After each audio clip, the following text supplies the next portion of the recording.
watched a movie last night.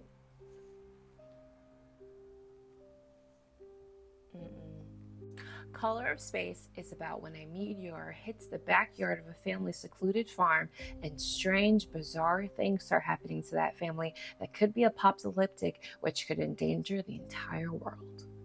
So this movie follows the Gardner family, and they're just a regular family that lives secluded on a farm. They raise alpacas, they drink well water, they have a person living in their woods, and it's just like a regular day when all of a sudden a meteor falls from the sky and lands in their backyard. And this meteor is very strange. It is a pink, purple, blue, green color, and nobody understands what it is. They call the press out, they call the mayor, and they're just like, whatever, it's just like space junk, it's just like a regular meteor, it'll go away, blah blah blah. But it doesn't go away, it evolves and it starts to infect the water system, and the family is drinking it, and the family slowly starts to morph into who knows what.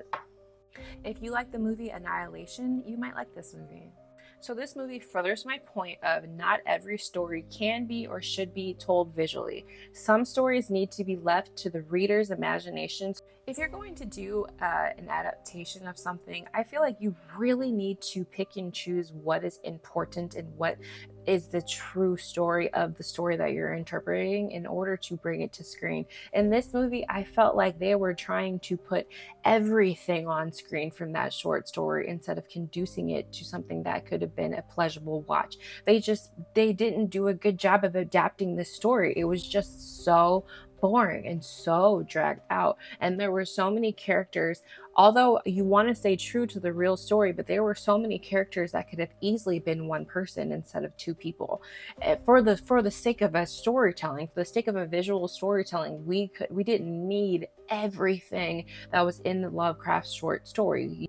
Nicolas Cage did a horrible job in this movie. I'm not exactly sure what his motivation was or what he thought he was doing, but he did a terrible job in this movie. I don't know. I think maybe he was improvising, because every time he was on scene, it just was like nails on a chalkboard.